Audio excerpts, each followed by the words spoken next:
everybody, and welcome to another episode of Still Unbelievable with your regular hosts, Matthew and Andrew.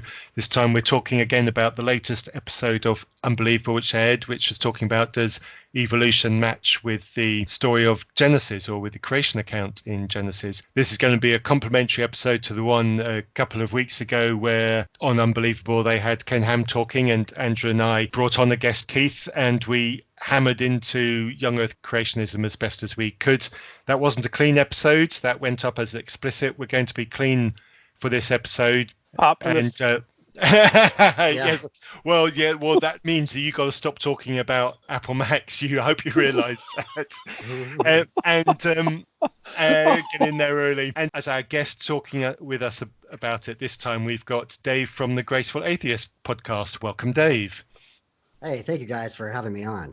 It's an absolute pleasure, genuinely pleasure. And I'm going to go fanboy. I love your podcast. I enjoyed being on your podcast. I found you to be a genuinely graceful host. That word thrown into your podcast title is deserved. And thank you for the podcast that you do, and thank you for coming on with us. I'm really enjoying it.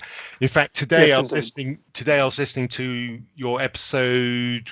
Yeah, it's Cassidy. She has the yes, that's the one. I was trying to remember the name. I knew it began with a C. I knew it was something to do with Sundance, but jumped out of my. I really enjoyed that episode. I identified with an awful lot of what she said, and I nearly jumped with joy when I heard her say arguments are not evidence, because that's I use an awful lot. It's one of my favourite phrases. It's awesome. I don't know where I got it from. I just can't remember whether I read it somewhere and started using it, or whether I was bright enough to invent it myself. But I'm so glad that there are other people who are using that phrase and clearly love it as much as I do, because I seem to type it into my keyboard way more often than it deserves. Yeah. Well, it is one of the very few things that you can type in and Windows won't crash. So.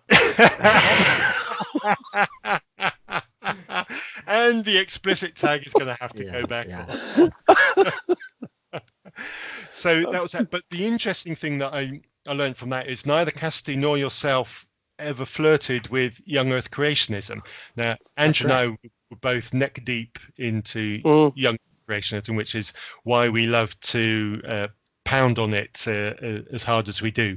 So marrying the Genesis account with evolution was never something that I seriously considered as a Christian.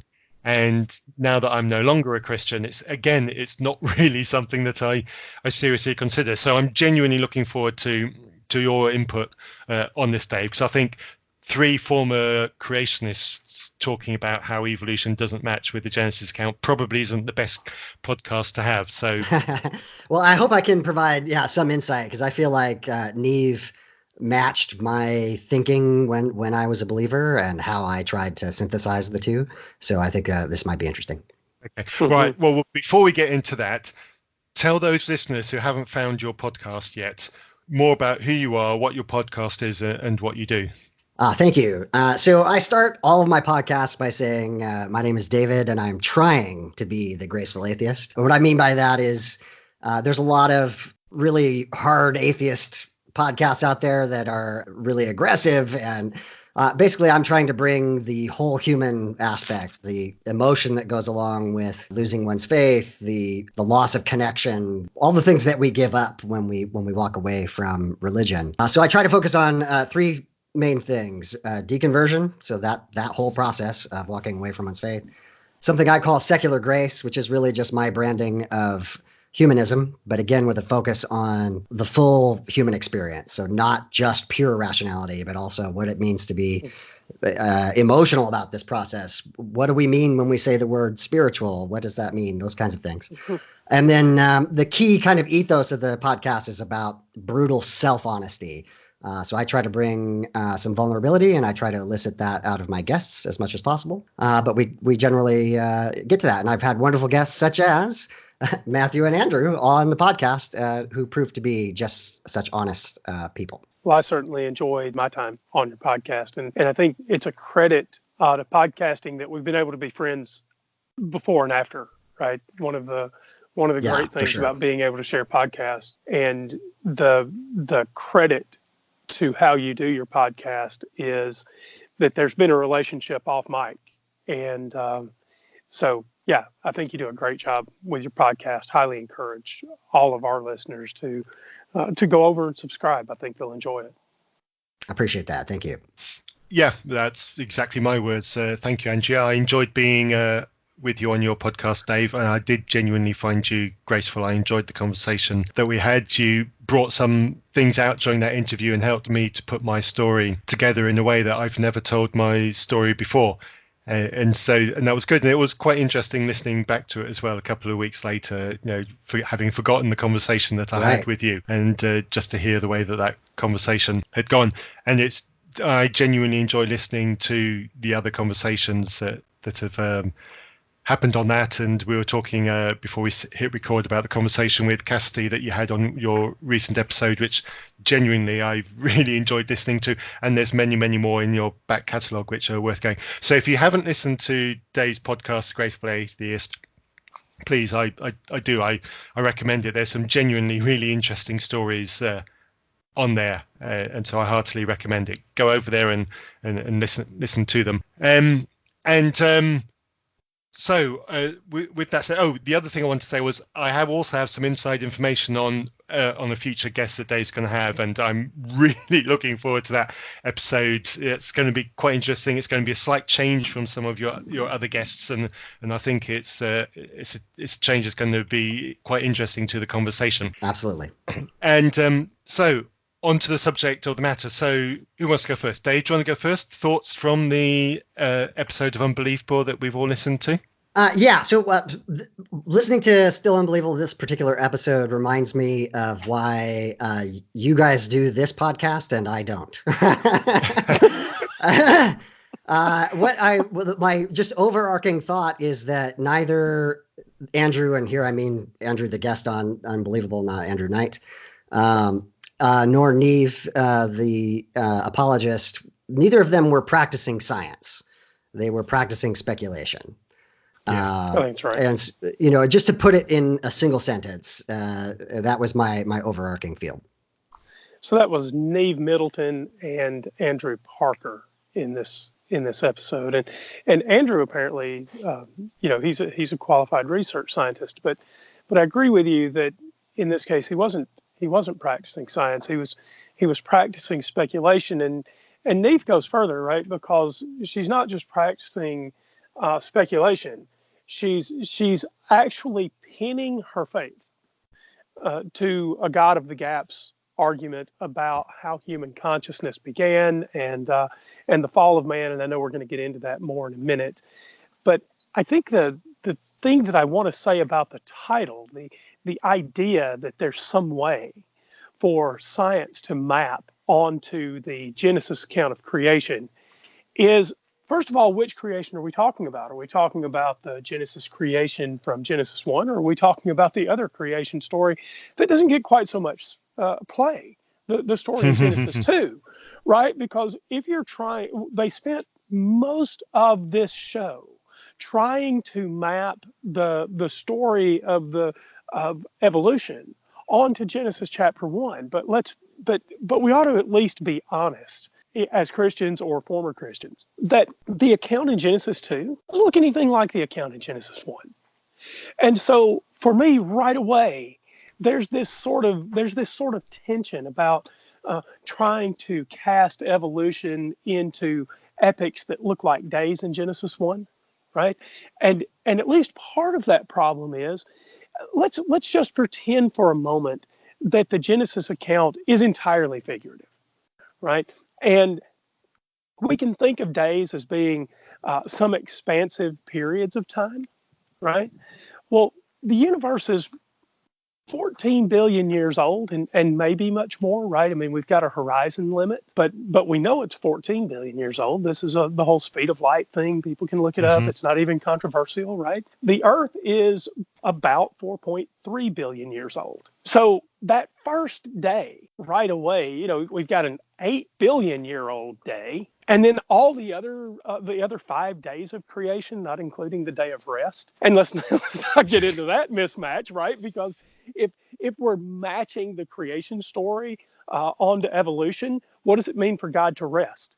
Because that process is still running. But I think my bigger point is we're not talking about similar periods from day to day, and that for me is a real problem. If you want the story to be figurative, okay, fine, but it seems to stretch even the figurative credulity to have these incredibly vastly different time scales stuffed into something that sounds like they should be very even. So that was a problem for me. Right. It was, and I found that there was too much. Too much is probably not the right phrase, but there seems to be an awful lot of Christian speak to try and match the generalities of what we know about evolution to the generalities of what we know from the Genesis creation account. But if you actually stack up the detail, there's precious little detail in the Genesis account, and science has got volumes and volumes and volumes of detail. And when you've got something that's got such an enormous, I was going to say quantity mismatch, detail mismatch, then it's going to be really, really easy to match something that's very general and generic to something that's very detailed. You just boil away the detail and leave something that's an overarching picture. And it's a classic case of counting the bits that vaguely match and completely ignoring the bits that you can't match at all. And hey, presto, we've made it fit. And that really felt that that's the way Neve was going. And listening to Andrew talk with her and agree with bits with her, my cynical whiskers started twitching, and I immediately typed his name to see if he'd been a winner of the Templeton Foundation Prize. Yeah, I did the same thing. Oh, did you really? Yes. Because that was how I thought. I was thinking, this guy, if he hasn't already won it, he's gunning for it. And that was how he sounded. He sounded like somebody who is either about to win or has just won or wants to win, because it's quite a pot of money. And if someone's going to sell out for that kind of thing, I struggled with a bit of respect there, because my cynicism takes over. I don't feel that you're being true to the evidence. You're pandering, and I totally agree. So that was the problem that I came away with Andrew on that one. So I spent most of my time listening to Neve and completely ignoring what Andrew was saying, because I found that my cynicism there just didn't allow me to take anything that he said very seriously. But trying to pick apart Neve's words, it's exactly what you two have said. It's not really the detail, and there was so much appealing to missing information. Can I jump in and just expand on that? Please go. I'd like to first say that you guys have been so kind to introduce me as being graceful. I'm going to drop that entirely in this conversation. You're going to come out as an Apple user, okay. aren't you? Yeah, I'm going to be less than graceful and say that I think Andrew Parker, that this is deceptive and greedy, and I for sure think that there's some connection to the Templeton Foundation. And I want to say to any of your listeners that do work in the hard sciences, you might feel like you're doing a good thing to be accommodating to religion. Stephen Jay Gould had the idea of non-overlapping magisteria, that science does this over here and religion does this thing over here. Well, the problem is that religions make scientifically provable or falsifiable claims. Mm-hmm. And those things come into contradiction with one another, and one of them must win. And I think in my conversation with Andrew on my podcast, we talked about the most dangerous word in the English language is God. And what I mean by that is that when you say that God is this or that, you have something in mind that makes sense to you, but I can almost guarantee the person sitting next to you has an entirely different conception, and the person sitting next to them has another conception. And so the term is so ambiguous and so broad, and we post our own interpretation on that term, that idea, that even a well-meaning scientist who wants to be accommodating, you're actually doing more harm than good by trying to do so. And the last thing I want to say about Andrew Parker, and then I think we can entirely dismiss him because it was completely irrelevant to this conversation. Cool. Dave's got teeth. Is that the claims that he's making, even in his book, which I don't want to make the same mistake of getting out over my skis as they did, but it seems to be that he wants to make the claim that spirituality evolved. And that's really what he's trying to do. And he does that by couching it in the very clickbaity idea of, oh, look, the Genesis account vaguely matches the order in which things happened in evolution. And so, again, it just feels like a money grab to me. And the claim that he's making is the weakest of tea. There's really nothing there. And you can tell that in the conversation on the Unbelievable podcast that Neve just completely rolled over Andrew Parker throughout the entire episode. I'll stand down now. Matthew, may I? Wow. Go for it. You go for it. Okay. On the first, there's something really, really compelling that I'm afraid the listeners are going to miss, and I'm really glad you brought it up. If the Genesis account mapped onto evolution in some broad way, I would be inclined to say, and sorry, fellas, so I'm just going to get rid of the family-friendly rating. If you're listening with small children, press pause until they're no longer in the room. Okay. Now, with that said, if evolution and Genesis somehow map onto each other, so the fuck what? So what? It doesn't demonstrate that there's a God out there who somehow magically mapped the thing written about in Genesis chapter 1 onto the story of evolution. It doesn't demonstrate that some God wrote this fanciful account down in a book using human authors, right? Moses is the most commonly accepted character for penning the Pentateuch, Genesis, Exodus, Leviticus, Numbers, and Deuteronomy, right? But even if they map onto each other, that doesn't get you closer to proving a God. Right. It doesn't get you there. And if you're listening and you think it does, please write into reasonpress@gmail.com. Happy to have that conversation. Okay. Now, I worked me up so much. What was the second point?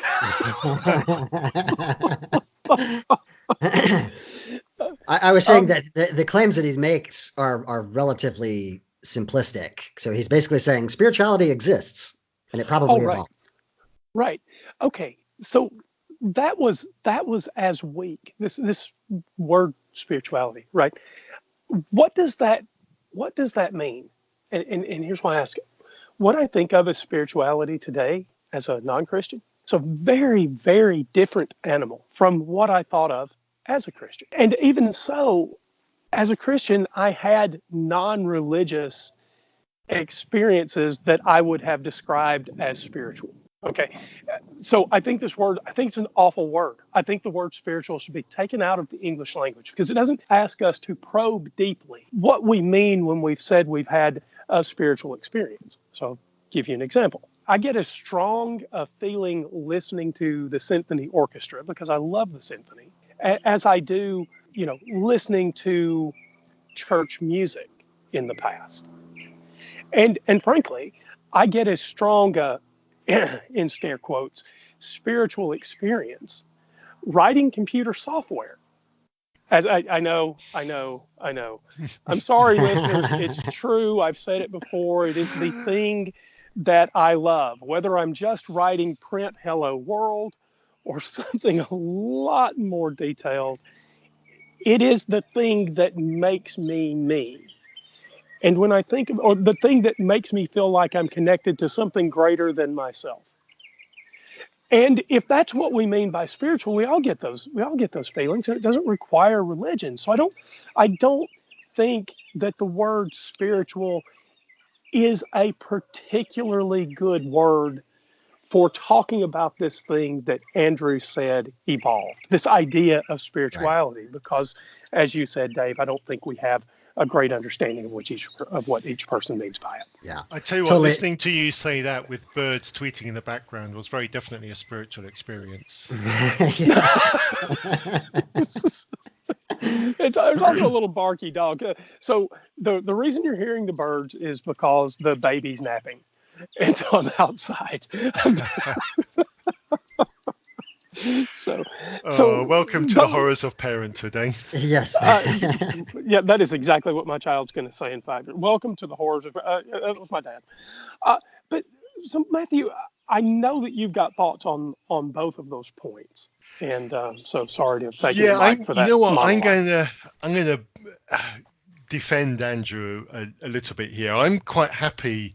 I'm prepared to accept the spirituality evolved for two reasons. One, it's a cultural thing, and we generally accept that the culture evolved because of cooperative behaviors among people, and living together in a stationary place and farming is actually better for the community than being a nomadic community, and so cultural behaviors arise out of that, and spirituality is very likely to be a byproduct of that. So I'm quite happy with the spirituality evolved comment. And there's another reason why I like it, and that is, from the Christian perspective, spirituality is something that we have in relationship with the creator God. So it can't by definition be something that's involved, because it's given to us by God. So as soon as you go down the road of it evolved out of human culture, you are denying the divine relationship with God. So I'm quite happy for those two reasons with the statement that spirituality evolved. Yeah, can I clarify just really quick? I actually agree. I agree with Andrew but I think it's a purely naturalistic thing. That what I think even Andrew Parker is saying is that spirituality is a naturalistic thing. Every time he got pressed by either Justin or Neve, he backed off. He was, again, my point is that even in the conversation, even in his book, the claims that he is making are really thin. Very, very thin. He's not making any controversial statements at all. Right. So what is? So he did two thoughts. Thought number one: he did press that at this point he's a naturalist. He didn't say those words, but right. He didn't leave room so that at the end somebody could insert a supernatural belief over the top of what he said for himself. That's not what I'm saying here. The question is, what do we mean by spirituality? And if we can pin that down, then we have a much better chance of talking about the origin of those feelings in regard to evolution. So when we experience a connectedness to a community, a deep connectedness, maybe a sports team. Some people have deep connections to their teams. Is that a spiritual feeling? If it's not, why is it not? If it's similar to this thing that we mean by spirituality, and if I get this sense of connectedness through 80s classic rock, and I don't get it through a church service, am I still experiencing a spiritual feeling? You see what I mean? So I know exactly what you mean. Yeah, the word seems to be under specific for my taste. So I agree. I've got one more thing to add. Carolyn Golden is a psychologist, and she was a guest on the Life After God podcast a few months ago. I love the way she put this. She described this idea of a schema, that we have these mental boxes that we put things in. So when we experience awe, I would use the term awe. That's a good one. We put it in the spiritual or the God box, right? And so anything, whether that's programming like yourself, Andrew, or listening to the birds tweet, anything which I also love. Yeah, that elicits this idea of awe, we put in this box that we call God or spirituality. And the argument that I'm making is that the sense of awe did evolve. It is a thing that exists. And I agree with Andrew Knight that the word spirituality is underdefined. Okay, so I'll quit riding that particular hobby horse. Spirituality, just for the listeners and to be as honest as I can be, so full disclosure, this word bothers me as much as the word faith, right? It's incredibly poorly defined. Mm-hmm. And so I'll leave it there. Now I'm off that soapbox, and people can even press play around their kids again. Until the next time. Yes. Yeah. Well, it's no guarantees. And the other thing that really needed pushing hard, going back to the technicalities of the episode, was the order of the creation of animals doesn't match well enough the order of the evolution of animals. It was mentioned on the episode, but it really wasn't, to my satisfaction, pushed hard enough. And the fact that we've got animals that went onto land to become mammals, and then as mammals went back into the seas and the oceans again, the biggest animals in the oceans, the animals that they'd have been very familiar with at that time, are mammals, ex-land animals. So we've got a real problem with the evolution narrative there when trying to fit it onto Genesis. Plus, obviously, at that time as well, birds were also evolving. The birds that we have now are ex-land mammals, the dinosaurs of millions of years ago. And so things haven't really happened. Of course, plants were evolving in parallel with the land animals at that time. So it doesn't really work. Agreed. They're trying to match it to these sequences of time is special pleading at its most blatant, really. Andrew had done some work with trilobites, and I did a little research before the show. I know, don't pass out.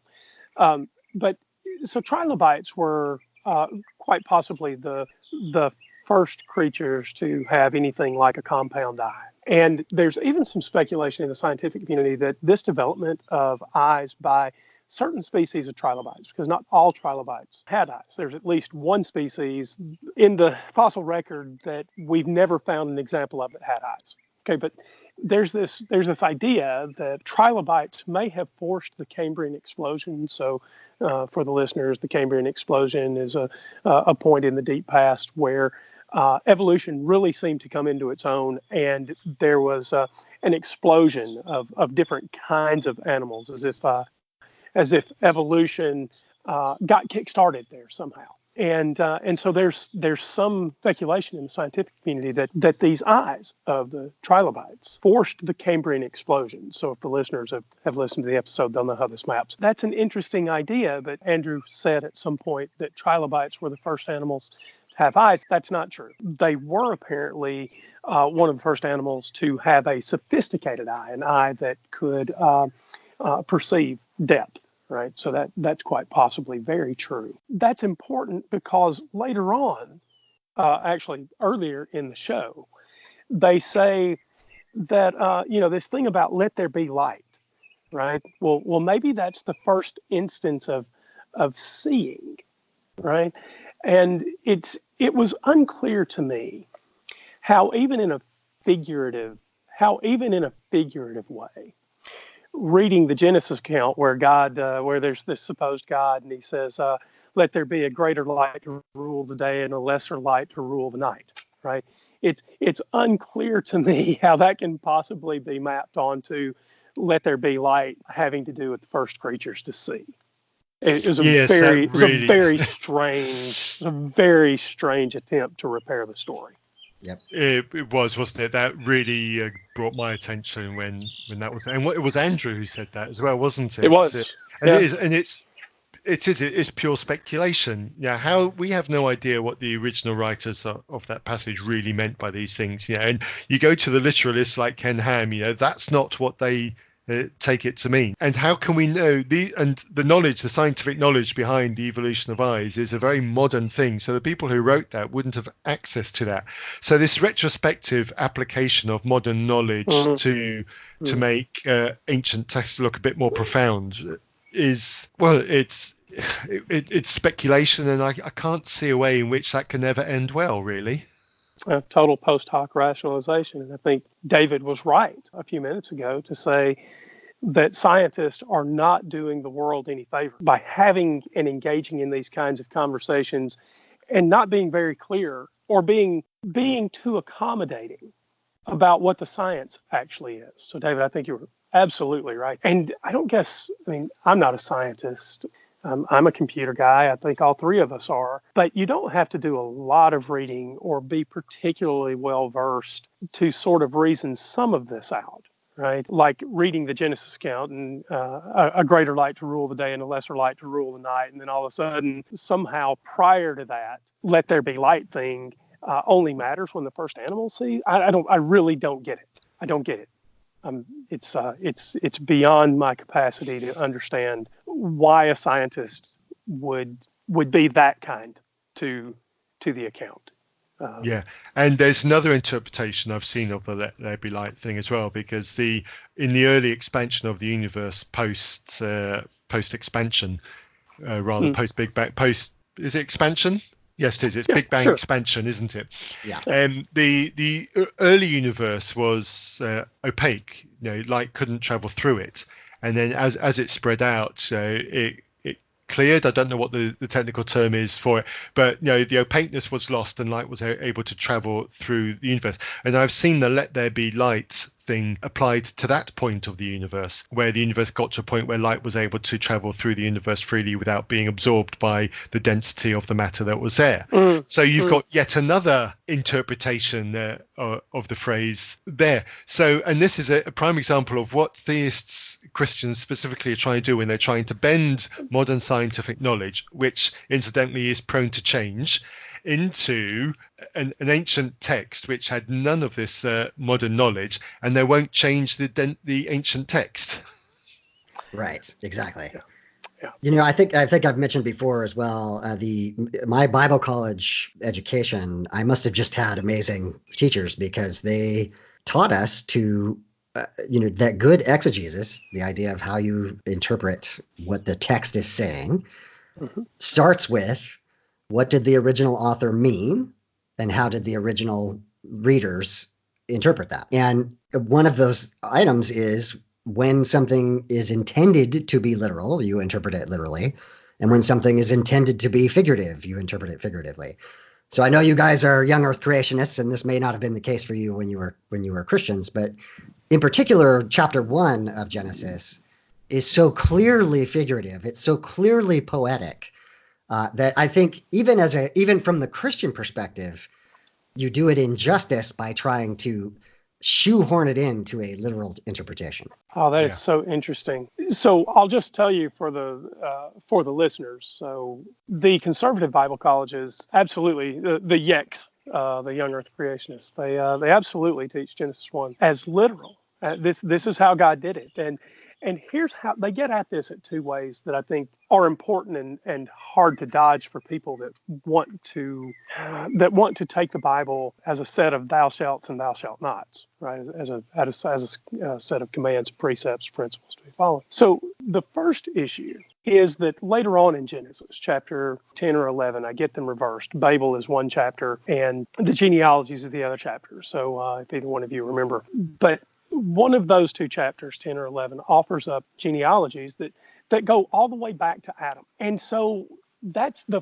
first step in thinking about Genesis chapter 1 as a chapter that is not figurative, as a chapter that's literal, because the idea is that all these characters in the genealogy can be traced forward to Jesus or backward from Jesus to Adam. And it's done in two ways, through the matriarchal line and the patriarchal line, from Matthew and from Luke. Both chapter 1. That's the first bit of this thing. And the next bit is to take the word day in Genesis chapter 1 and to try to find any other place in the Old Testament where the exegesis of that word is a non-literal day. And so the conservatives say, but look, this day in Genesis chapter 1, every other time you encounter this word day, this specific Hebrew word, it is actually a literal 24-hour period. That's how the young earth creationists get at this idea that Genesis chapter 1 is not figurative. It's actually a literal account of creation. Yeah, and I'm sorry, I may have sounded a little too harsh there. No, I understand how a rational person could read that and come to that conclusion. My point is that the text is very poetic in quality, and that there are hints that it is figurative. So on this side of the divide, I absolutely agree that it's figurative, and for the very same reasons that you would have learned in the schools that you attended. Right. I think it's a very cult sort of view that has young Earth creationism at its core, and trying to force this 6,000 year creation on people. I think there's a purpose behind that. I think it's a very cult kind of movement, and stand entirely in opposition to it. And the issue that we've not mentioned yet, which we're going to have to at some point, which this Christian view of marrying Genesis to evolution has to explain, and as evidenced by this podcast, you have to explain it through a multitude of impossible double backflips, and that's Adam and Eve. Right. And spoiler, if you don't already know, this was my first step in exiting Christianity. The Adam and Eve problem is what got me on the slope out of Christianity, because I came from suddenly being a very relative term, came to the appreciation that actually young Earth creationism couldn't work. Evolution was correct. Okay, Adam and Eve is very, very critical, because that's where you get original sin, the fall of mankind, blah, blah, blah, blah, blah, parallel to Jesus. And it needs to be explained, and it never is, really, because evolution, Andrew's already done it, so I guess I can now. Evolution just shits over the whole story, really. By the way, rather belatedly, press pause if you have children in the room. I go ahead. Go ahead, Dave. No, it's fine. I was just going to say, I think this is where maybe I can shed some insight, and I want to preface first by saying I think we should segue on to Neve and her arguments, because she makes really interesting claims about the fall as it pertains to evolution, which I found fascinating. That was not my position, but so I'm sympathetic to her in that I was a science nerd. I appreciated science. I had no reason to doubt evolution, but my understanding of evolution was surface level. And so I was definitely in that camp of non-overlapping magisteria. Well, creation is this teleological explanation, and evolution is the practical way in which it was executed. It's probably the best way I would have explained it when I was a believer. I literally had conversations with a friend of mine who was an atheist, in which I was trying to argue how God could have intervened in the evolutionary process. And I imagine that I sounded like a much less educated Neve. In that, here are these points in time where there are the dramatic changes. She specifically talks about the Cambrian explosion. She specifically mentions the explosion in cognitive abilities in hominids, where she literally says, there's no explanation yet. And she literally says, aha, divine intervention. It's like, so I could hear myself in her. So on the one sense, I sympathize with her, and now I'm going to be less kind. Okay, press pause. If you're I don't need to cuss to express it.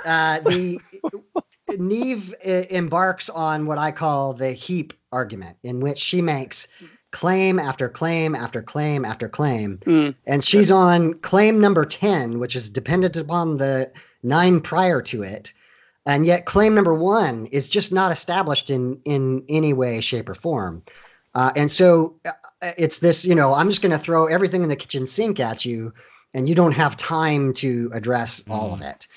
And the cornerstone to this, Matthew has already mentioned, and Justin's, God bless him, Justin brought it up, that this is a God of the gaps argument. And I recognize it because I did it myself. So just to bookend Matthew's saying that arguments aren't evidence, you were talking about Neve stacking story on top of story. Just to bookend that, the plural of anecdote is not data. Correct.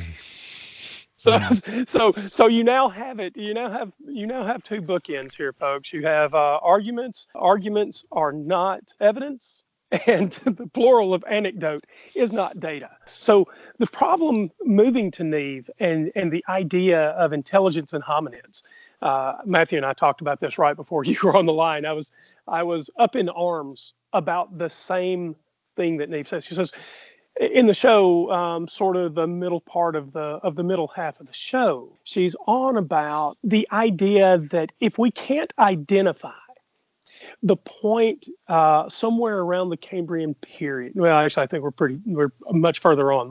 We're into hominid development, and we can't identify that moment, that tipping point where we become more like the people that we are now, right? And it says if we can't identify that, that says to me divine intervention. Mm.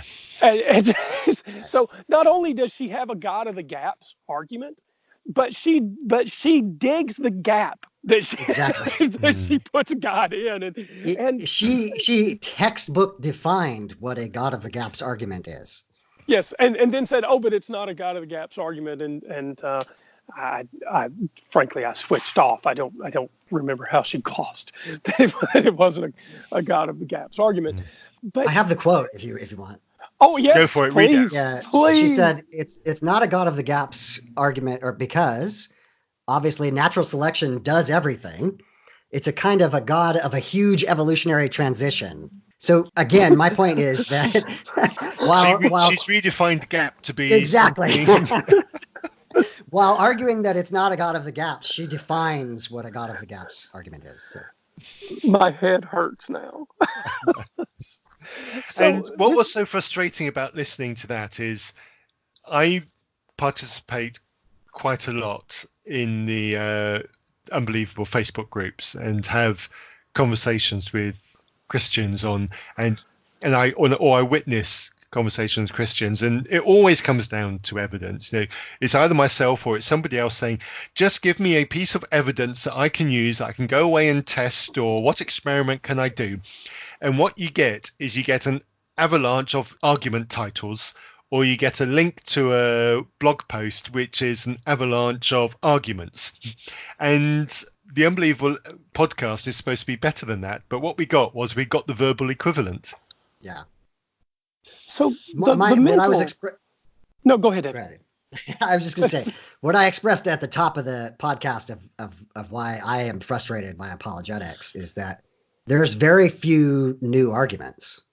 Yeah. I had John Lapalato on my podcast, and that's kind of his whole thing is counter apologetics. And I posed that question to him: are there any new apologetic arguments? And he mentioned Platinga and some variations on. In my mind, they're just really variations on previous ideas. And so it feels to me like all of these arguments have already been debunked. And how do you just keep whipping the dead horse?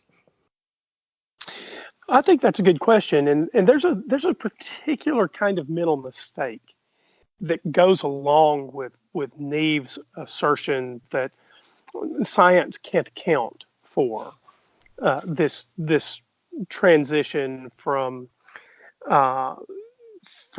smart hominids that aren't like us to us.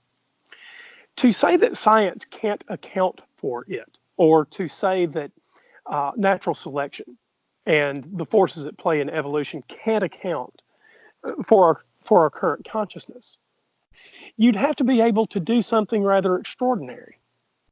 You'd have to be able to demonstrate the non-natural force that did it. You can't simply speculate that nature can't do this thing. Now, we may never know exactly how nature did it. That's not my claim. But there's a very different issue from not knowing how something is done to saying that a particular system, our natural system, it's very different to say that consciousness cannot emerge from the processes within that system. The only way, as far as I can tell, to demonstrate that is to go outside that system and demonstrate what did. Yeah, and I'd like to. I'd say as well, one of my frustrations with, again, apologetics is that it's not that theism is not an answer to these as yet unfound scientific explanations. It's that it is one of an infinite number of explanations. Right. You can't. The entire point of science is saying, rather than taking the explanation that sounds good to me, it's saying we're going to rule out explanations that are either disconfirmed and have more credence in the ones that have evidence for them. And so the Christian or the apologist will turn around and say, no, but God explains this. And to the depths of their understanding, it makes sense to them. But they can't quite get that is not convincing to someone who does not already believe. Another claim that Neve makes, she's talking about Noam Chomsky. So some of the listeners will know Chomsky through his sort of left-leaning writing. Chomsky is a world-famous scientist in regard to the exploration of the origin of human language. And Neve sort of says, but Chomsky says it can't happen through evolution. So here is my challenge, because I took this challenge before we came to Mike today. I challenge any listener to confirm her claim that Chomsky ever says anywhere that the forces of nature cannot explain the origin of language. I looked deeply. Can't find anywhere where he remotely. Chomsky is a naturalist. Can't find any. Now, he does say that it happened rapidly, but when we're talking about this kind of time scale, the consciousness and the origin of language, right? We're talking about these kinds of time scales. We say, oh, but this happened 454 million years ago. Okay, but what's the margin of error? The margin of error. You've got 3 million years on it. Let's say 3 million years is the margin for error. So you've got 6 million years for changes to happen, and the Cambrian period was a relatively there's millions of years here, right? There's sort of a scale mismatch when we say, oh, well, this idea of consciousness or the evolution of language. There's this sort of mismatch when we say it happened quickly. We think in sort of human scales that these things are quick, but when we pinpoint something even back to 454 million years ago or whatever date you want to put on it, we're still talking about vast periods for things to move slowly. Absolutely, yeah. I definitely think that as human beings, we are not good at thinking about large numbers. So when we're talking about a 6 million year time period for this process of the explosion of cognitive abilities, it's hard for our tiny evolved brains to process what that means.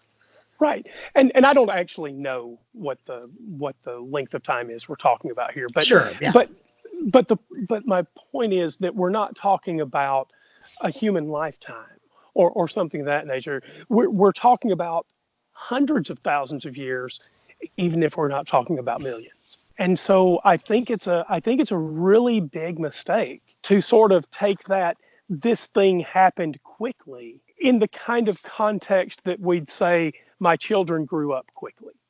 It's a mistake to think about it in that kind of way. We need to realize that anytime we talk about an evolutionary change, even when we say it happened quickly, we're talking about most often really expansive periods of time. Okay, sorry, blah, blah, blah, I'm done. Yeah, can I cap this off and just say that Andrew Parker even said, and I quote, "Divine intervention can be explained away by leaps in evolution." And Neve says, I quote, "Obviously natural selection does everything." And so this is a textbook example of the need for Occam's razor. If evolution does everything, if it explains everything, and there may be some gaps that we don't quite understand yet, and I can say that consciousness is the biggest of gaps, right? We have to have some epistemic humility ourselves about acknowledging that none of us understand even what consciousness is, let alone how it evolved. The Occam's razor says, well, if evolution explains it, we should just leave it at that, and adding anything to it doesn't actually help. Right. Yeah, I'd like to introduce a conversation which I had this week, but before, which I think is a good point to move on to that. But just before I do that, here's a thought following from what you two have just said. If everything that we know with certainty is explained naturally, in order to give any kind of credence to the supernatural, we need just one thing, that the only way to explain it is to have a non-natural point within that explanation. And at this moment in time, we don't have anything that we can explain which requires something non-natural in it in order to complete that explanation. That has to be something that gives us a pause for thought, that fact on its own. Absolutely. And just to add one more thing, the concept of methodological naturalism, science is methodologically focused on naturalism, and all that means is it does not assume non-natural forces are involved in nature. And it has been wildly successful. Yes. Based on that one assumption, right? And it's not proving that there is no non-natural forces. It's just saying that, hey, by not including those in the test, we've been able to come to these amazing conclusions. Yeah, absolutely. Right. And if we were going to go around and prove something non-natural, I am completely befuddled. I'm totally bewildered as to how we would do that. What would it mean to prove something non-natural? What tool would you use to prove something non-natural? Yeah, that's an excellent point. But I always talk about as well, I think that we forget how powerful science is. We were able to infer the bending of space-time in gravity waves with the LIGO experiment. We couldn't observe it directly, right? Like we're able to infer dark matter and dark energy, even though we have no idea what those things are. In other words, what I think what Christians don't take seriously enough is, if we are describing the deistic God that Andrew Parker was talking about, and he's making an argument that, maybe there was the clockwork universe and God steps away. He makes that argument multiple times in the conversation. But what theists are saying is that there's this God who is personal and interventionist. He intervenes in the operation of the universe. And we have had a highly motivated number of years for people to try to discover any way in which a divine force has intervened in the universe, and none has been found thus far. That is exactly right.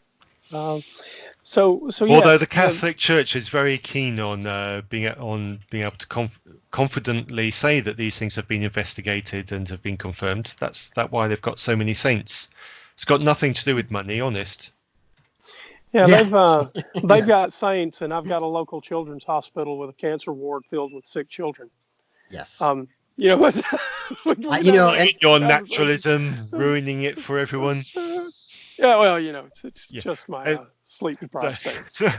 So anyway, so the conversation I had this week was with someone who will remain anonymous, because who they are isn't relevant. But they're a Christian, and I was talking about this episode with them, and this particular individual they're a Christian, but they have no interest in solving the creation mystery, no interest in tying it to any science. And I'll paraphrase what they said. It was basically, as soon as you try to match the claims, certainly claims like that of an ancient holy text written by people without modern scientific knowledge, is you're going to run into problems when trying to map it to scientific knowledge. You're going to end up embarrassed because you're going to make a mistake. You're going to get something wrong. So it's better just to not even bother trying and just accept it as a myth and don't even attempt any kind of rectification. And this is a Christian talking. Right. Well, and I think, again, Andrew Parker's book kind of talks about this, of just that some believers have this idea of God, he interacts with the world, but in some undefined way. They don't take the time to try to define that. Right. So this is one of the big problems with connecting a God to the creation of the universe, right? It's fine to say that there was some cause for the effect. The universe is the effect, therefore there must be a cause. But in order to, in any other way, in any other space where we talk about cause and effect, we want to be able to understand the mechanism of change. We can think about winding a clock and the hands ticking around and the spring slowly unwinding and eventually the clock stopping, right? So we have the clock stopping effect, and we can map it to a specific set of things that happen. The very problem with trying to understand the idea of a God creating the universe, we sort of give up at ex nihilo, right? God created the universe from nothing. We have no idea how that could possibly be done. And so the time to believe a thing is not when it is proposed, but when it is demonstrated. And so right there, why would any thinking person want to commit to that idea, right? Except for indoctrination, and sometimes religion makes us feel better. I understand all of the reasons that we accept the story, but there's a really good reason not to accept it, and that's because even if God created the universe, we have no idea how that thing could be done, and so we can't actually tie the creation of the universe to this supposed God creature that made it. That should be a problem for anyone. Okay, off that soapbox too. But I look, this was one of those things where I walked out on Christianity. I can understand the other things in my life that I'm committed to sort of epistemically, right? The other things that I think are true. I have good reason to think the way that I think, or at least for the things that I'm really committed to that I investigate, right? So I'm sure there are things that I'm committed to that I haven't properly investigated. And if I did, I'd be shamefaced about being committed to them, right? But when you investigate the idea that God created the universe, what do you get?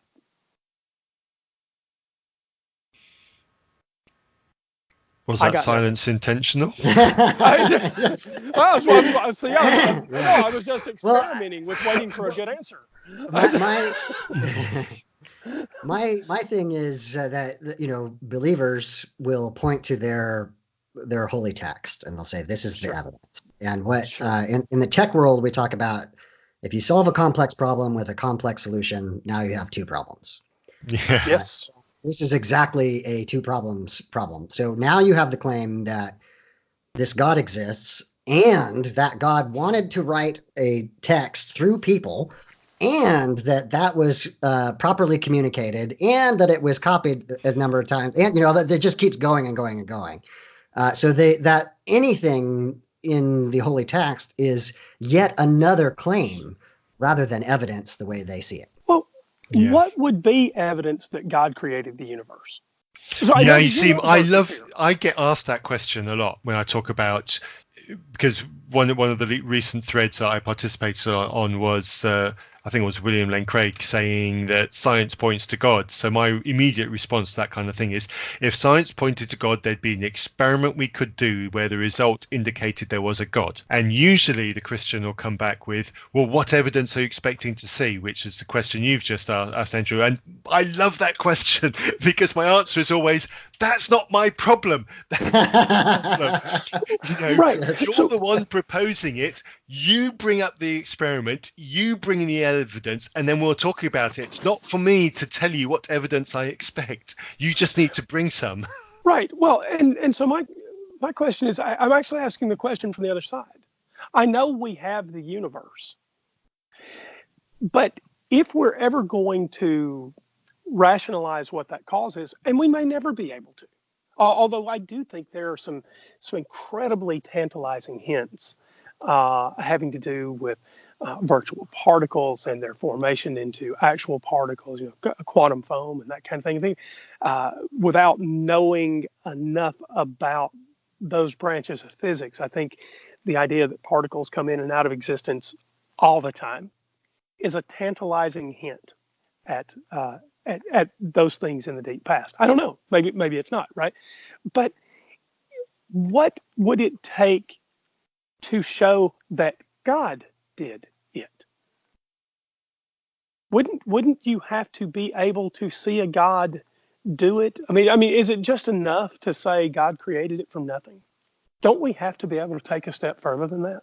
something more than hope faith. so. Yeah, again, back to my point about being able to infer even very hidden things. The fact that we can model the universe to a relatively high degree of accuracy, down to fractions of a second before or after the Big Bang, is just amazing. And if those models, if we were unable to model those things entirely, where there were just massive transformations that we couldn't explain, that might begin to be circumstantial evidence, but we don't see that. Well, right. And if there was something there that we didn't, if we were modeling the universe back to close to the Big Bang, and we found something catastrophic in the model that made us distrust the result, what we would do is try to use that information to see if it applied anywhere else in science. So, what does this say about our other assumptions, our other theories, the other conclusions that we've reached? And,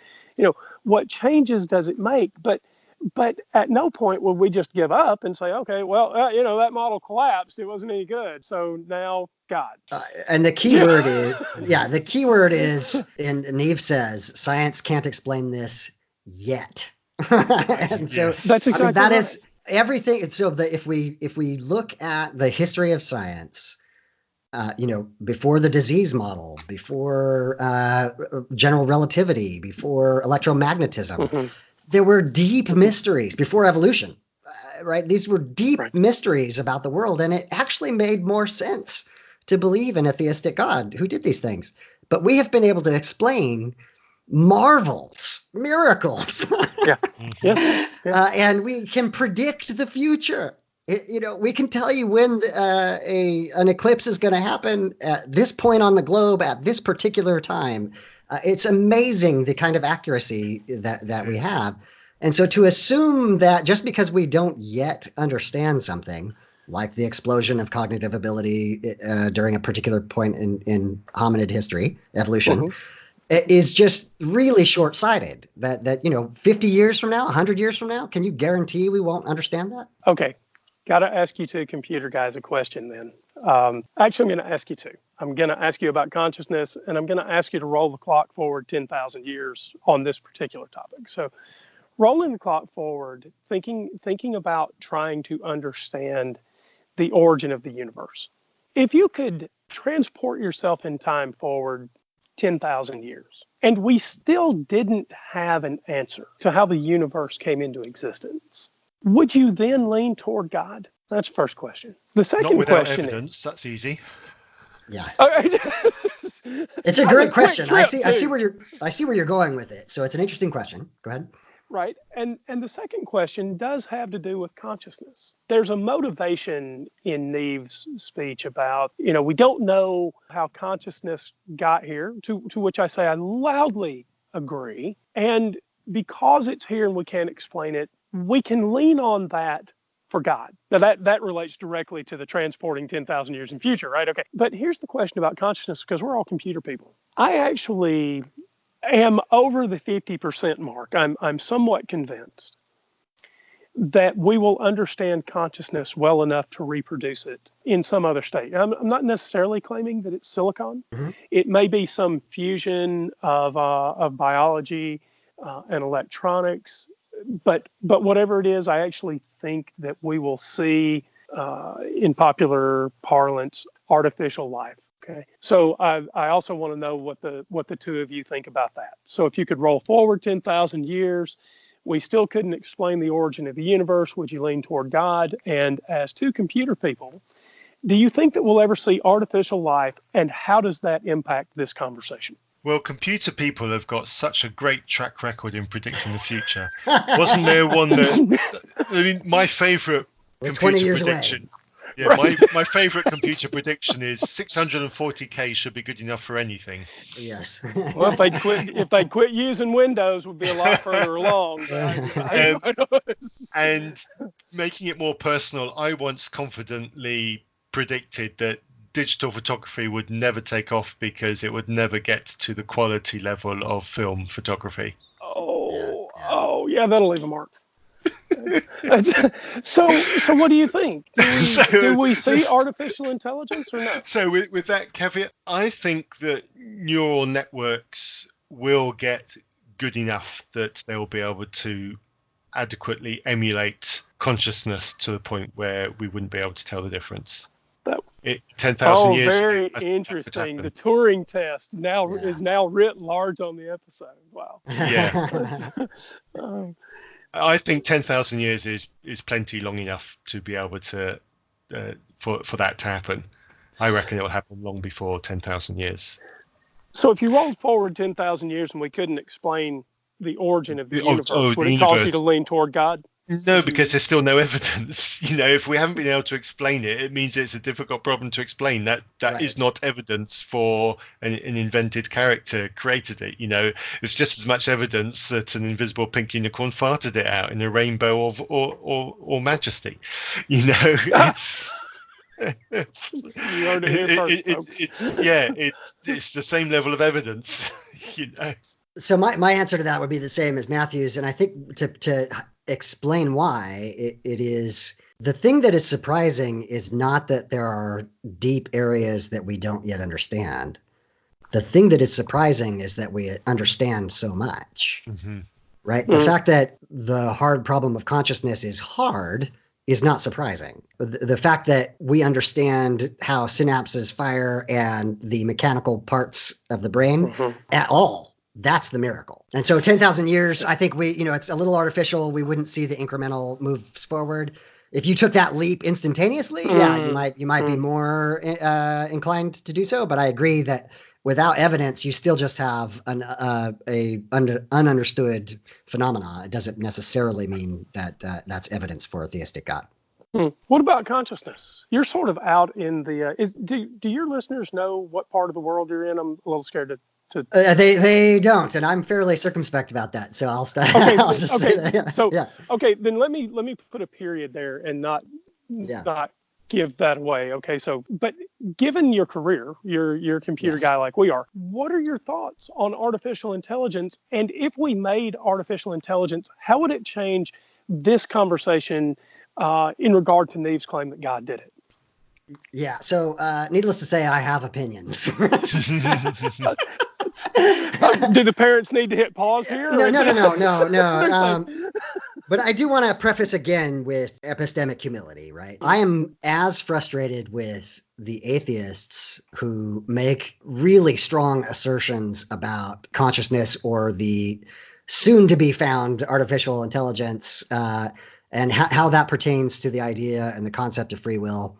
I think the two most fun things to talk about and the least understood are consciousness and free will. So I'm just sick of people having, these strong assertions about, well, this is the way it is, and if you think otherwise, you're wrong. That's ridiculous. Sure. So I want to begin with how little we understand about what consciousness is, let alone how does it come from a natural mechanical explanation. So from the tech side of things, I agree with Matthew that we will solve the Turing test long before we will have something that we will truly call intelligent. The weak side of the Turing test is that humans are involved.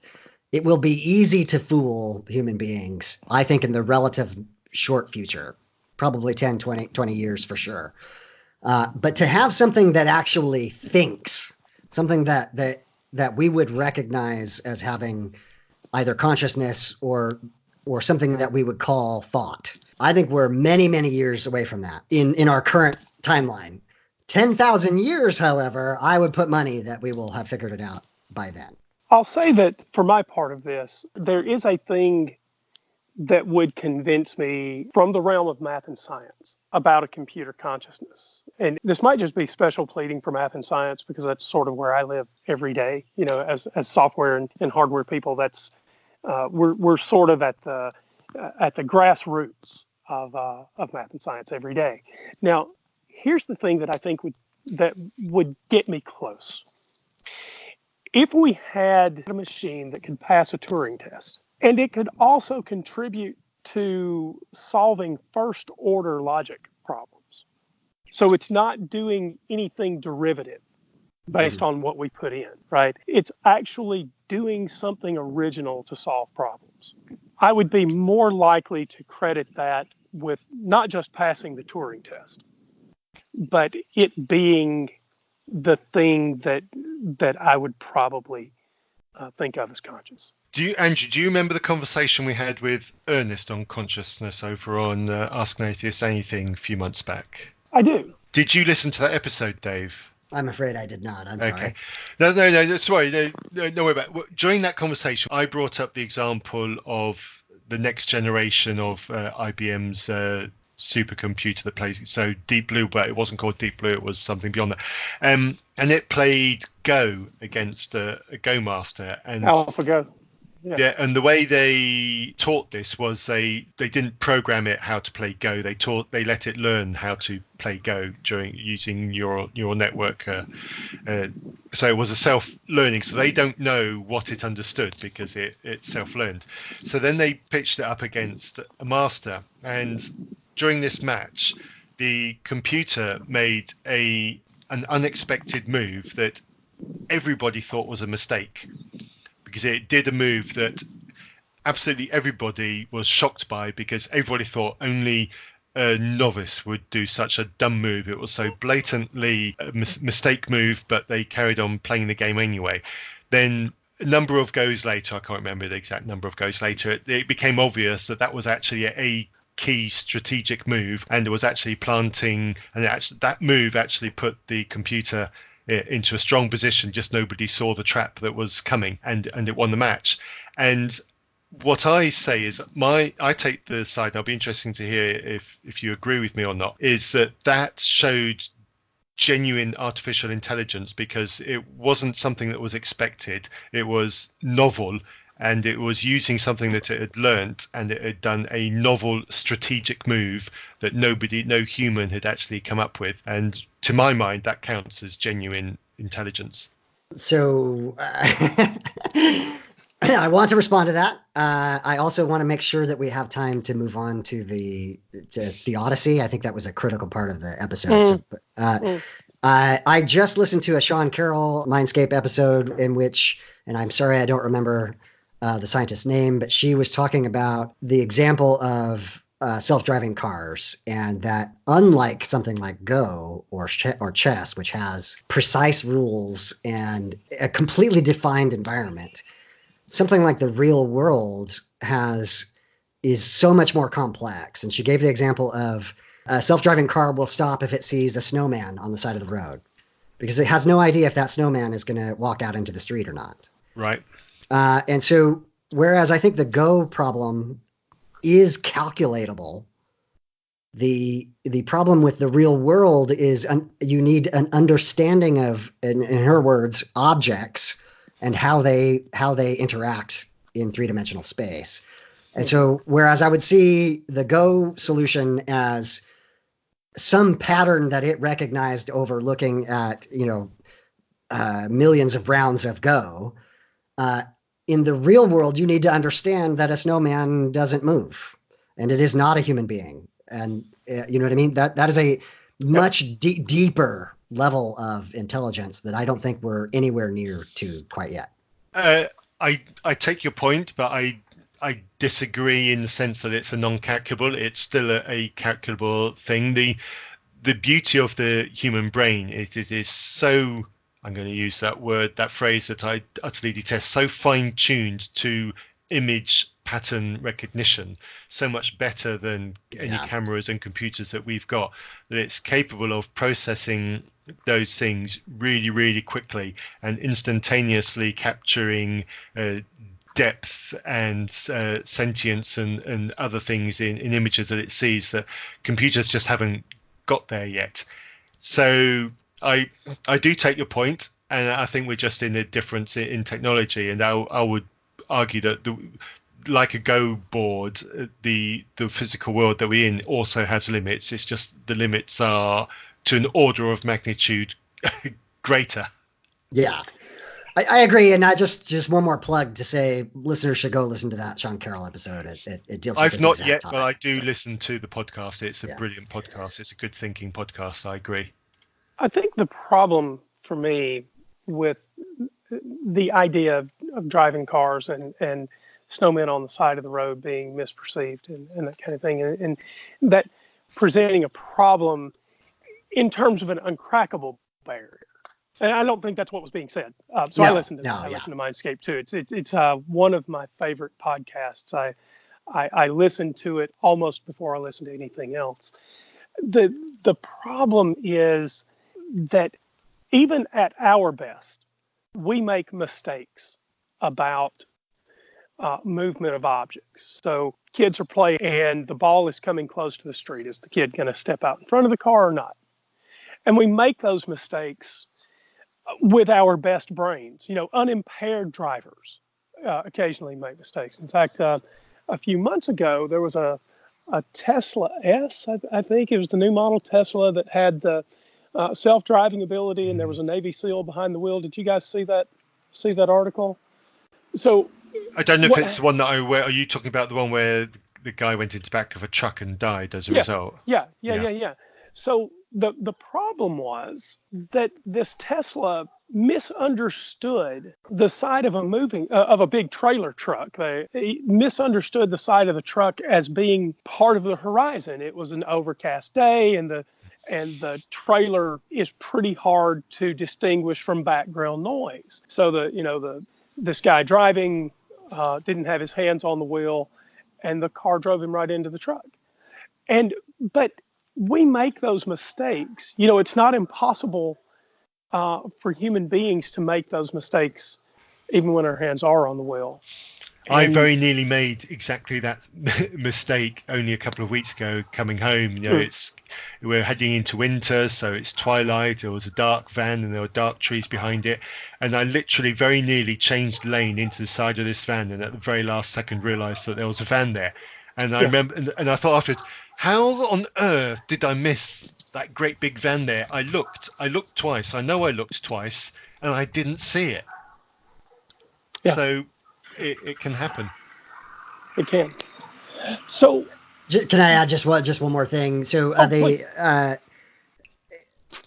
again, I think I'm not saying that we won't solve these problems. I think they are solvable, but the point is that when the Tesla sees the side of the van, it has no idea what a van is. It has no idea what the road is. It has pattern matching, and if it happens to not have seen that pattern, and the simplest example of that is, you can teach a child, this is a cat. You can show them a real cat.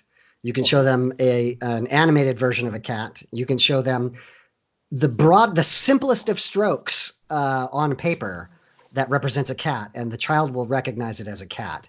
Computers are nowhere near at this point in time any way possible understanding on that level, and that's my argument. I think that's absolutely right. So we're working on those kinds of pattern recognition issues, and I'll go on record. I love technology. I defend technology. I think we're moving forward by leaps and bounds. But this idea of pattern recognition and generalizing the patterns is a tough nut to crack. It's hard to see how we're going to move forward by leaps and bounds, in the sense that the Tesla could tell the difference between a cat on paper and a real cat. And that kind of idea that you were talking about. How do we, that the Tesla will all of a sudden encounter a new traffic condition that not only it hasn't seen, but maybe it hasn't ever been seen before. Maybe it's a really tricky traffic snarl, right? And how does the Tesla know what to do? Maybe it's a navigable issue, but right now, if these vehicles encounter something incredibly tricky, what we do is just tell them to stop, right? Because we don't have that kind of pattern recognition that allows them to solve problems in new and creative ways. And the way to tie that back to the problem of Adam and Eve and the Genesis account, and I know we've got at least one listener who is probably on the edge of her seat right now with a glass in hand, waiting to down it because she knows exactly what I'm about to say, is, do we have free will? Because the existence of free will makes the Genesis account and the story of Adam and Eve more likely. And I don't think the evidence is there. I think the evidence is that our brains and our bodies are just basically flesh robots. Our brain is doing things on an instruction set, albeit a poorly evolved instruction or an averagely evolved instruction set. You know, it's a very advanced neural network. Yeah, it's a naturally created computer, and what we think is free will is an illusion that works very well because it suits us for it to be an illusion. We operate better with it being an illusion. And so with that being the case, and with the evidence, as far as I'm concerned, suggesting that that's the case, that makes the whole story of Adam and Eve, the whole keystone that locks it all together, non-existent, and the story falls apart on that basis. So, David, you were right to be moving us to theodicy, unless you want to rejoin. I'll just say this, to put my money where my mouth is on the topic of both free will and consciousness. I don't know. That is where I'm at. I feel like we make way too strong of assertions about understanding something that we don't. And so I personally know how little I understand about these ill-defined topics. So theodicy. The best line in the entire episode was Neve saying that she quoted, and I'm afraid I don't know who it was, but that all of theology is theodicy. And I could not agree more. Theodicy is the attempt to explain away the existence of evil and simultaneously while maintaining a all-powerful, all-loving God. So, I think this is the biggest problem for Christianity. This idea of evil, and one of the ways we see this in Christian circles, the acknowledgement that evil is a big issue is through annihilation doctrine versus eternal conscious torment. Right, big time theologians are coming out in defense of annihilation because it's hard to reconcile the idea of this God maintaining an eternal torture chamber for all of us that just don't measure up in some way. So all of theology probably is a theodicy, and I don't know how it could be different until such time as you can demonstrate that a God exists. Yeah, that's the key, really. Yeah. How can it be otherwise? What I think is fascinating is that unlike young Earth creationists who would tie the literal story of Adam and Eve and the fall and the leaving of the garden, Neve is making the argument, and I listened to it 3 times to make sure I understood. She's basically saying that early hominids like the Neanderthals were either they didn't have a high enough level of consciousness or they were very peaceful. And this all smacks of kind of the noble savage myth. And she's making the argument that this evolution, the fall occurred within the boundaries of evolution somehow. Really bizarre. Very, very interesting claim to make. So I was wondering about that. It rubbed me the wrong way in that same place too. So there's this idea that we all lived peacefully with hominids. I don't know if that matches human history or not. So I'll just put a pin in I don't know there. Although I will say that any place where there was population pressure and pressure for resources, I very much doubt that account could hold true because because we tend to fight to survive. So I don't know that we always lived peacefully with other hominids, but I don't think that's the real measure anyway, because there were predators and prey, and whether we lived peacefully with other hominids or not, we had to fight to survive. And so maybe you can say, okay, but the fact that we live peacefully with our own kind means that there wasn't a fall. And I'm not so convinced, because I don't necessarily see the line between natural evil and moral evil that Neve tried to draw. Right. Yeah, exactly. And she makes the distinction between natural evil and moral evil, and I thought that was fascinating in that I'm not quite sure. Yeah, exactly. How does she define that? So for me, the surprising thing is not that human beings are selfish. The surprising thing is that we can be altruistic. I think evolution has the harder time. It does explain it, and even she mentions it, altruism. But that is the harder thing to explain. If you look at nature on any level, it is constant competition. And so the drive for fulfilling one's needs explains natural evil. I don't see why that's a problem for her. I don't either. So I was asking myself while she was talking about the difference between natural evil and moral evil. Okay, fine. If I never hurt another hominid, so I'm a conscientious objector. I won't go to war. I'm good to my wife and kids. I never cheat on my business dealings, and insert every other good Christian doctrine, right? So I am the absolute epitome of moral virtue. You could roll me into any church and they'd love me. And so I don't torture small babies, but I do torture cats and dogs. Now, am I avoiding moral evil? It's just a natural evil. Is it a moral evil? And if it is a moral evil, that that I'm torturing these other animals that aren't hominids, right?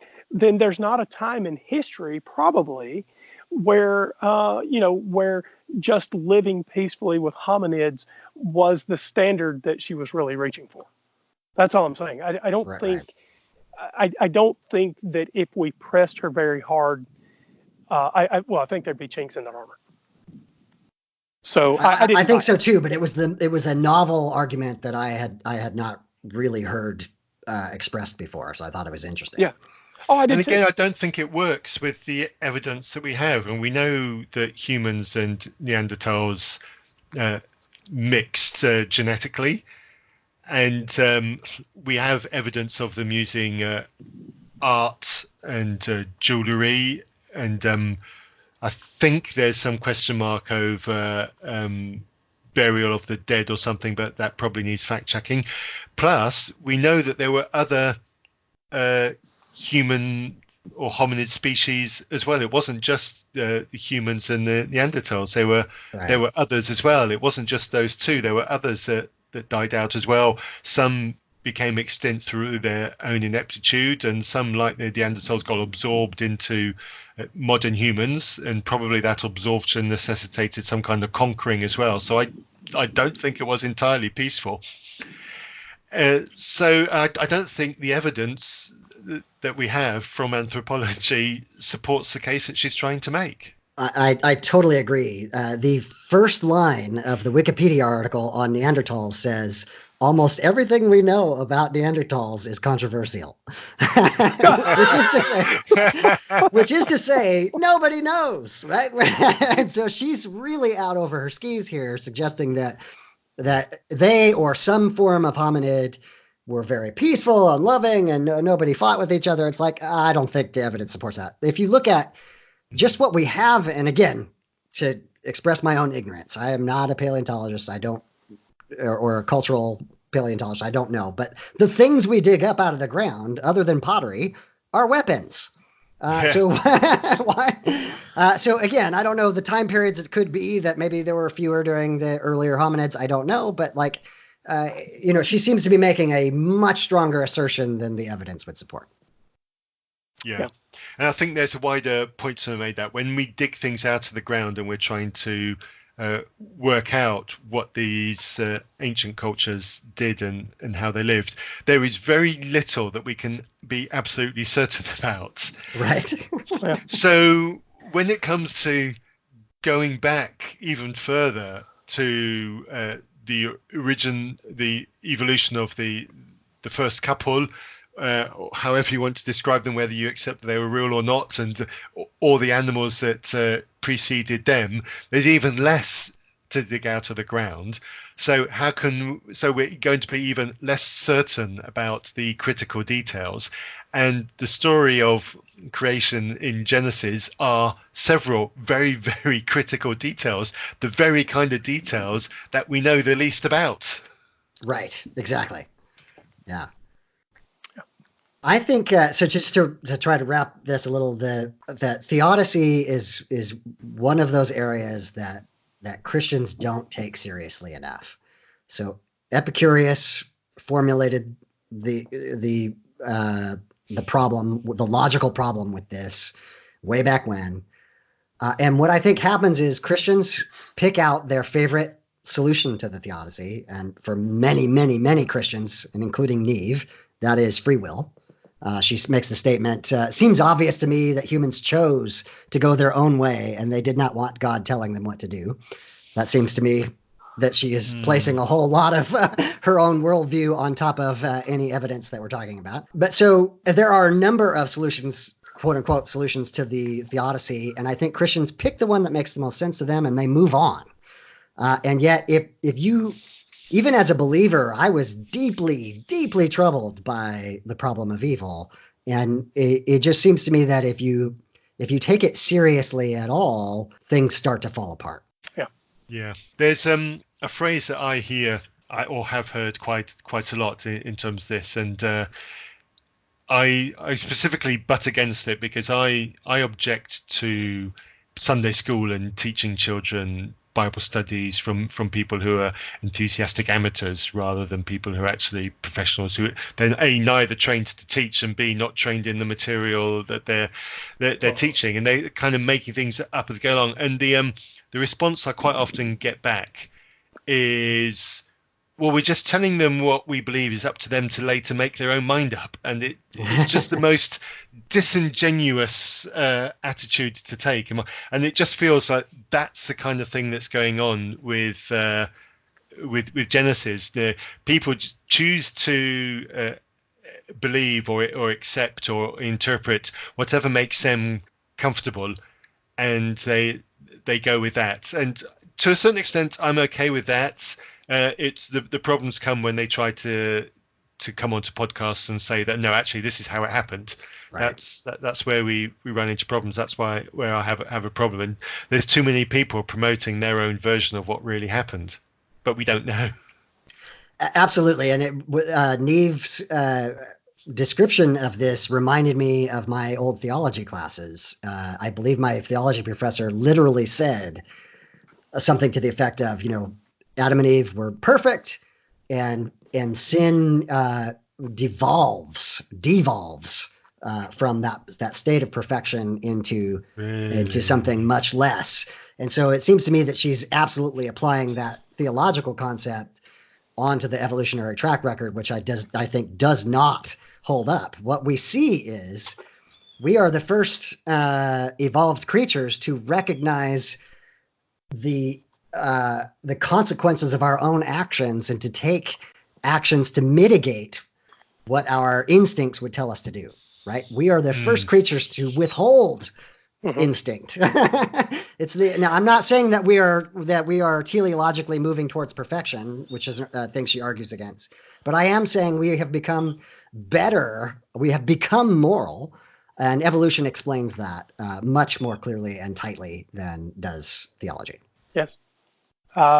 One of the things that I think is built into this soup is, as technology has granted us a wealth of information, we see that our survival is somehow pinned to our actions.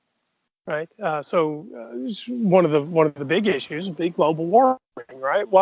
Why would we try to solve that problem? Well, from an evolutionary perspective, it's very clear why we would try to solve that problem. We try to solve that problem because we have a sort of innate instinct to try to survive, right? In the Christian worldview, I'm not at all sure why we would try to save the world. This isn't where we want to be. Yeah. It's funny you say Anyway. because I do wonder if that is sometimes the motivation behind things like the denial of climate change, the denial that it's organics and things like fuel that are driving global warming, and I do wonder if sometimes the motivation behind that is this subconscious thing: why should I? Why do I care? Why do I need to care? God will come before the world ends. So what's the issue? This world is not my home. I'm just passing through. Yeah. And we all live in Western countries which are having some political problems that you might have noticed. Please, I'm not going to get in. I'm not going to get all the way into politics, but just to say that like my blonde bozo is in competition with your blonde. But beliefs, and we're all losers. Sorry, go ahead. Beliefs have consequences, and I totally agree. I think that, in particular, the evangelicals in the United States and the political pressure that they put on, and the way that they see geopolitics like Israel, all come back to this understanding of an Armageddon that's coming, that they are kind of moving us toward. It's a super dangerous thing, and I think we should be calling it out more and more. I'm not happy about that at all. It doesn't give me good sleep at all. It bothers me. So I know that we're winding toward a close. David, thank you for coming to Still Unbelievable. I so appreciate it. Thank you. It was a great pleasure. Matthew, should I tease the upcoming change a little bit? Well, yeah, because you and I need to do a statement and do a conversational recording. We don't really know, but yeah, go for it. It's probably time. Okay, so it's just a little bit of a tease. David, you know that we have two podcasts, Still Unbelievable and Ask an Atheist Anything. And Matthew and I are lazy. That's not actually the problem. That's you've just described all software developers. So yes. So we decided a few months ago to combine the two podcasts, and part of that combination, for everyone listening, is that we're going to branch out into other topics much more in the future. This is Still Unbelievable. We'll still be here in some form, though the podcast could change names. It may or may not. We don't know yet, but we'll certainly keep you updated. But David, we'd love to have you back to talk about things other than just religion, if you're willing, because we feel like, as we've Matthew and I have been friends for a couple of years now, and we get a chance to talk about things other than religion, like politics. Sometimes it's good computing. It's always the Apple products. And so I'm a Linux guy, right? Look, if Linux had voiceover, I would unplug my Mac and send it back. So I am a Linux guy too, by the way, and all of the sites that I run personally are Debian or its derivative Ubuntu. So I was a Sun Solaris guy back when it was a BSD kernel. So I've been around that block a little bit. Yep. And I remember when the SUNW ticker item was still on the stock exchange. That was Sun Microsystems, for those folks that don't know. So anyway, we are going to branch out and we're going to do lots of topics other than religion, because we feel like there are things in this world that need to be talked about that are not just religion. And love to have you back, and want to alert the listeners that that change is coming, and love to have you back to come and talk with us about something other than Genesis. I would love to do that if you are still willing to have me on, if I haven't stepped on too many toes. Haven't stepped on any toes as far as I know. Well, I don't know. Stepped on toes normally bring a shriek of pain, which draws attention. So, let's hope there's one. So Matthew, I'll ask after we close the show, but I want to ask about what's going on with Johnson, because wow, you guys are in a mess. So Matthew, do you want to put the tail on this thing? Does anyone have closing comments? And do you have a closing thought, Dave, before I close it out? I just think, thank you again, guys, for letting me be on the show. I love talking about these topics. I think these are the deep questions that humans have been asking themselves for millennia. And it's the simplistic pat answers that I'm arguing against. And I think that just by talking these things out, it can illuminate the flaws in these arguments. So thank you for having me on. Thank you, Dave. And I agree. I've really enjoyed this. Really enjoyed talking with you and having this kind of discussion. When we first spoke, we promised ages ago that we would have this. So I'm glad we've pulled this out. And I only gave you about a day's notice as well. Yeah. So I think you've done very well. So thank you. Thank you, listeners. The point that Dave hinted at earlier on about things not changing, I think this is a problem with when trying to marry Genesis to the facts that we know today.